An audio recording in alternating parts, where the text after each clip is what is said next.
iPhone 15 Pro Max, 1,59,900 rupees. Samsung Galaxy S23 Ultra, 1,24,999. Google Pixel 8 Pro, 1,06,999. And there is no limit to it.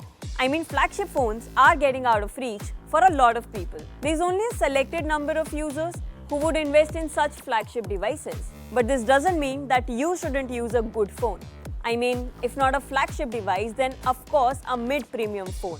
और उसको करने का तरीका क्या है? Well, I do have a smarter approach to that, and that is buying safely and intelligently a used or a second-hand device. Now I do understand that you guys might be worried about the scams that go around these second-hand devices.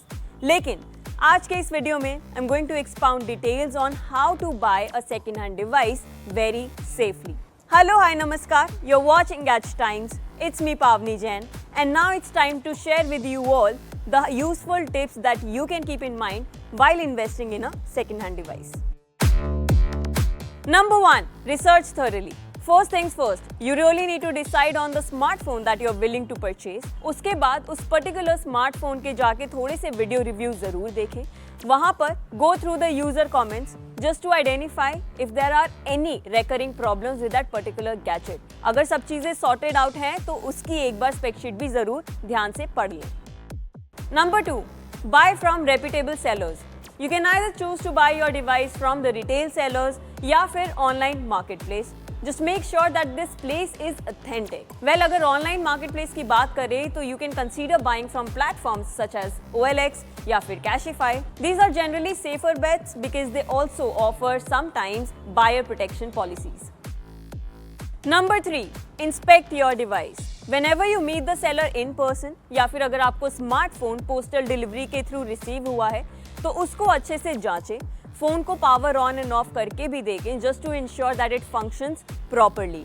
कुछ भी minor scratches हैं display पे या फिर टूटे फूटे corners हैं तो उन पर भी गौर फरमाएं. एडिशनल टिप, जिस बात का सबसे ज़्यादा ख्याल रखना है वो है उसके प्रोमिनेंट फीचर्स, जैसे कि कैमरा ऐप काम कर रहा है या नहीं कर रहा है, स्पीकर्स ठीक से चल रहे हैं या नहीं चल रहे, फिजिकल बटन्स में कोई प्रॉब्लम है या नहीं. Number 4, ask for more contents. Well, जब डब्बे की अनबॉक्सिंग करते हैं तो उसमें बड़ी सारी चीज़ें निकलती हैं, अ लॉट ऑफ एक्सेसरीज जैसे कि चार्जर, प्रोटेक्टिव केस, केबल या फिर सिम इजेक्टर टूल. इस तरीके की चीज़ों के बारे में आप सेलर से आसानी से पूछ सकते हैं और आपको पूछना भी चाहिए. इसी के साथ a lot of use devices also come with warranty. They do have active warranty, तो जिस इंसान से भी आप खरीद रहे हैं उससे वारंटी कार्ड के बारे में ज़रूर कंफर्म करें. Number 5, benchmark the price. Now the next thing and the most important thing that you guys need to do is research the market value of the phone that you're interested in. उसका as, condition, features और launch date के हिसाब से सारे factors को जरूर consider करें. उसी तरीके के सिमिलर प्रोडक्ट के भी वैल्यू को पता करें. ऑनलाइन प्राइसेस को आसानी से चेक कर सकते हैं और उसके बाद जो फोन खरीदना चाहते हैं उसका एक बेंचमार्क प्राइस सेट करें. Well, these were all the important tips we wanted to share with you. अगर आपको एक नया सेकेंड हैंड या फिर यूज डिवाइस खरीदने में दिलचस्पी है तो, लेकिन what if you want to sell a used device? Well, I do have some bonus tips for you guys, so hear me out. अब अगर इस्तेमाल किए हुए फोन को बेचने निकले हैं तो सबसे पहले आपको जरूरत है प्लानिंग एंड प्लॉटिंग की. No, I am kidding.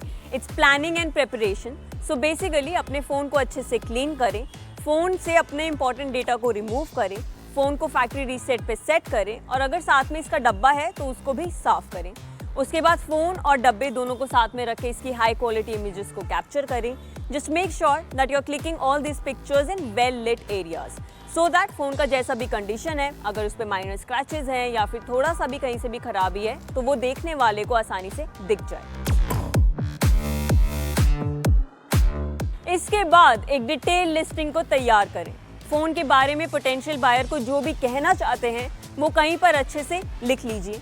Accessories के बारे में बताना चाहते हैं, एक्सेसरीज की कंडीशंस के बारे में बताना चाहते हैं, फ़ोन कब खरीदा था, किस कंडीशन में है, क्या उसके साथ कभी कोई एक्सीडेंट हुआ था, नहीं हुआ था, इन सारी चीज़ों की एक लिस्ट बना लें. Once that is done, it's important to mark its price. Phone का कंपेटिटिव प्राइस क्या हो सकता है उसके बारे में ऑनलाइन रिसर्च करें और अपने फ़ोन का एक दाम सेट करें। वो भी हो गया, अब इसको बेचेंगे कैसे?